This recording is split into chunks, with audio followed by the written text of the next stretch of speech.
Good evening, sci-fi movie nerds, and welcome to the Sci-Fi Movie Guy Show. My name is Mike, and this is weekly show number 23. So let's get started as we always do with Star Wars news. And our first story today is Donald Glover will be joining Alden Ehrenreich in the new yet-to-be-titled Star Wars standalone Han Solo film, and he'll be playing Lando Calrissian. Lucasfilm announced Glover's casting as young Lando Calrissian in the upcoming Han Solo standalone movie. The new film, still untitled, depicts Lando in his formative years as a scoundrel on the rise in the galaxy's underworld before the events of The Empire Strikes Back and Return of the Jedi. "We're so lucky to have an artist as talented as Donald join us," said Lord and Miller. "These are big shoes to fill and an even bigger cape, and this one fits him perfectly, which will save us money and alterations. Also, we'd like to publicly apologize to Donald for ruining Comic-Con for him forever." So, I had said in one of my weekly shows before that Donald Glover was the lead for getting this role. There had been rumors come out on lots of different sources. Jedi Council, Collider Jedi Council said it. StarWarsNewsNet.com said it. And it made sense, and now it's official. I think this is a great casting choice. He's got the right amount of comedy chops. You can tell he can do serious roles from when he was in The Martian. And it's going to be a great side-by-side for Alden Ehrenreich to play Han Solo with him. And I think it's a great casting choice, so I'm really happy about this. I still don't know if Han Solo was the best standalone. I wish we had Obi-Wan. I've said it a million times. I'd love an Obi-Wan standalone movie. So Lucasfilm, please give us an Obi-Wan standalone soon. And that's my thoughts on that. So let's get to our next story, which is Mads Mikkelsen continues to delight Star Wars fans with his informative interviews. Today, the actor spoke about the quilt and emotional burden his Star Wars character carries in the upcoming Rogue One, a Star Wars story film. A lot was unveiled in the recent trailer of Rogue One, a Star Wars story, which includes even more of Mads Mikkelsen's new Rogue One character. Mikkelsen plays Galen Erso, a talented scientist who has the knowledge that the Galactic Empire needs in order to build the Death Star. In an interview with IGN via Making Star Wars, the veteran Danish actor was asked about Galen Erso's moral weight of building the Death Star and the burden of guilt he carries with him. And he said, "He's not in a super nice position, so leaving is a big word. He didn't really have a choice, but I think he's the most guilty man in the world, and I think that it's been very hard for him to cope with. But if there was a way out of there, he would have taken it." So, Mads Mikkelsen, I can almost guarantee you, will never get another role in a Star Wars movie because he is not following the rules. He just keeps telling more and more about his character. And I actually think that if he wouldn't have told so much about his character in interviews and things like that, we may not have seen him so much in this new Rogue One trailer. But because they said, well, he already dropped what this guy is, we might as well put more of him in the trailer because people like him and they want to see him. But again, Mads Mikkelsen, the chance of him ever getting another Star Wars movie, I think 0. Now, Rogue One is only, what are we now, 2 months away, less than 2 months. This is getting really exciting for me. I am so amped to see this movie. I cannot wait. More excited than The Force Awakens.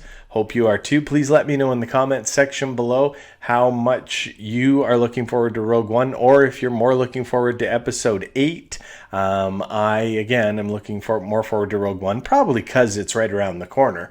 As soon as it's over, I'll probably say, oh yeah, Episode 8 next. But Mads Mikkelsen, not going to be in another Star Wars film. So our next story is Daisy Ridley was cornered this week and asked if she thought Rey could be related to Jyn Erso from the upcoming Rogue One movie.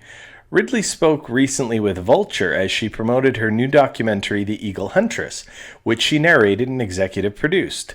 When asked if she might be related to Obi-Wan Kenobi, she replied, I guess we will see in a year. Just sit tight on that question," without confirming or denying anything about her relation to Obi-Wan Kenobi. Ridley strongly hinted that the answer to Rey's true parentage will be revealed in Episode 8 when it premieres in 2017. Now, I wouldn't take too much stock in this. She probably just said, wait and see, but that could mean, she said wait a year to see. I don't know if we'll find out her parentage in episode 8. This was a very off-the-cuff thing. Let's just wait and see. She did say in a year, but don't hold your breath that we'll find out for sure. We might get more hints in episode 8. If I was a betting man, I'd say there's only a 50% chance that we're going to find out who Rey is in episode 8, even after these comments. So you can hold me to that when episode 8 comes out, and we'll see if I'm right or wrong. But it's interesting that even with Rogue One coming out, they're still asking Rey or Daisy Ridley if she's, questions about the movie and things like that. So now we get into our next Star Wars news, and that's Star Wars Rebels Season 3, Episode 4, The Last Battle, aired this weekend. And if you're a fan of the Clone Wars animated series, this was the episode for you. And I was a huge fan of the Clone Wars series. Now, you have to remember, when the Clone Wars animated series came out, we didn't know we were ever going to get another Star Wars movie, and Lucas had said we probably aren't. And he wouldn't have done any more because of the flack that he took with the prequels. But he did have Dave Filoni doing the Clone Wars, and now Dave Filoni's doing Rebels. And I really love the tie-in of this episode and how they talked about, the separatist movement and the Republic, and how they both turned into the Empire, or actually the Empire became both their foes, and they had to join up and team up. It was really great to see, the droids, Roger. But I know everybody thinks that they weren't that great, and they probably weren't, but just the nostalgia of seeing, Rex back into his fighting mode, and he's got PTSD in the episode, and we see Ezra asking all these questions and being really intuitive about what happened in the Clone Wars. I want to hear more stories, and, aren't you guys fighting on the same side? Like, Ezra was the one that brought them together. And again, for somebody who's watched all the Clone Wars episodes at least twice or 3 times, this was a real good nostalgia for me to go back to them. And it really tied in Star Wars Rebels to the whole universe. So I was really happy about that. It was a great episode. If you're a Star Wars fan and you are not watching Star Wars Rebels because you think it's a kid's cartoon, change your mind. Get out there, start watching it.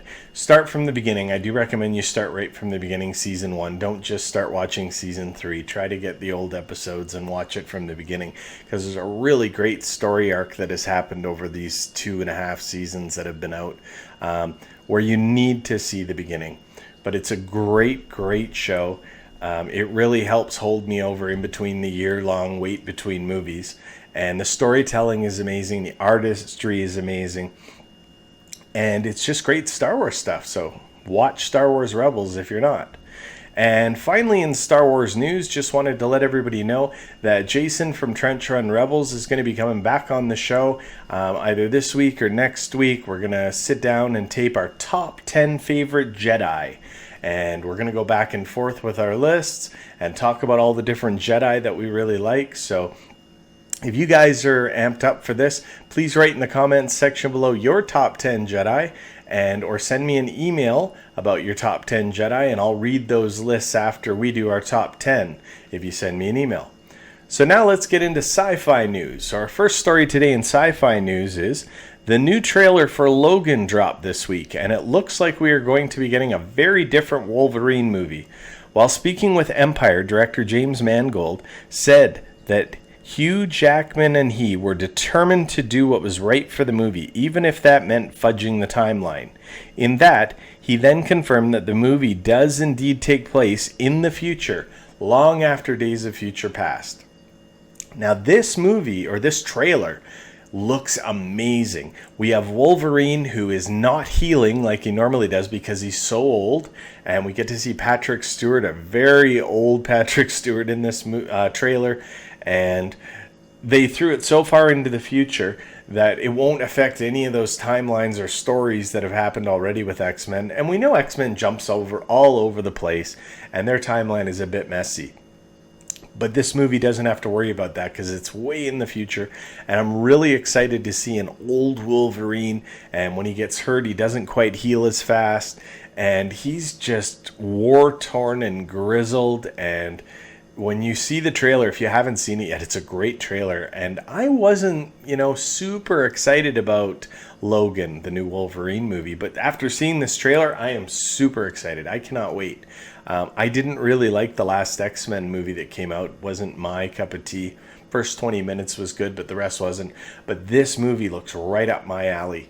So if you haven't seen the Logan trailer, go check it out. It changed my mind about this movie, and I'm going to be there on opening night for sure.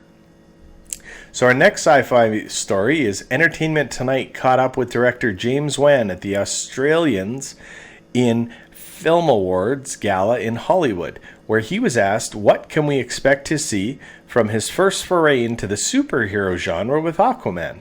Speaking about the movie and what he's going for as far as tone, Wan said it's a classic swashbuckling action adventure in the spirit of Raiders of the Lost Ark meets Romancing the Stone. Now, I love hearing this. This is fantastic. We're going to get, an Indiana Jones meets Romancing the Stone out of the sea with Aquaman. And if you've seen any of the pictures of Jason Momoa online, we're going to get to see a very different Aquaman. And it's going to be this rough and tumble adventure, probably hunting for treasure, a little bit of that in it, a little bit of probably Justice League cameos in his movie. We saw the picture a couple weeks ago for Hera. This is really, again, I think this is going to be one of my more anticipated DC movies. This and Wonder Woman, I'm looking forward to more than I think I am Justice League, because the Wonder Woman trailer looked amazing. I can't wait to get an Aquaman trailer, but we probably won't get that until after Justice League comes out, is my guess. But to hear that it's going to be this kind of an adventure, right on. Now we get into the final trailer for Denis Villeneuve's sci-fi mystery Arrival has been released. The movie tells a story of the mysterious spacecrafts touching down across the globe with an elite team led by expert linguist Louise Banks, played by Amy Adams, brought in to investigate. The movie also stars Jeremy Renner, Forrest Whitaker, and Michael Stolberg, and is scheduled for release on November 11th. Now, I told you guys a long time ago that when I saw the first pictures for Arrival and the first teaser trailer, I wasn't really that interested. Then as these new trailers keep coming out, I am getting more and more interested in this because of the way Amy Adams' character is developed. And she's going to be the one that tries to figure out how to talk to these aliens. And it's going to be a little bit of math, a little bit of linguistics. And I've never seen a movie about aliens where they get deep into this. There's always some kind of universal translator. They always come up with, a very convenient way to talk to these aliens. And this movie doesn't look like they're going to do that. And they haven't given away much of the plot, so we don't know if the aliens are bad, if they're good, what they're here to do, if they're here to help us, if they're here to hurt us. We have no idea what that is, and that's what you need out of a trailer. We're just getting bits and pieces, enough to get us to want to go see this movie, but not enough about the storyline that there's any spoilers. And that is one of my biggest complaints right now about all these trailers coming out, is some of these movies I know the entire story just from the trailers, whereas Star Wars doesn't usually give away too much, and this one isn't giving away too much. So really excited to see Arrival. It's coming out right away, like November 11th. That's 2 weeks away. So this is going to be exciting. And finally, our final story today is the Guardians of the Galaxy 2 trailer dropped this week, the teaser trailer. And this also is just enough to get me excited about this movie. I loved the first Guardians of the Galaxy movie. And to see Baby Groot and all these characters back, I hope that they give Gamora a little bit more in this movie. I don't think she was well utilized in the first one, or utilized as much as she could have been. But I fell in love with all of these characters because they did such a good job developing them. And now they have a real opportunity to make this a great franchise. I hope they don't blow it with Guardians of the Galaxy 2. I really don't think they will. Marvel seems to have their act in line. And they've got such a great property with Guardians. It's so different from all of the other Marvel stuff. So if you haven't seen that trailer, make sure you check it out. And thanks everybody for watching weekly show number 23. You can email me at movieguySciFi@gmail.com or follow me on Twitter at movieguySciFi. And remember everybody, nerds rule the world.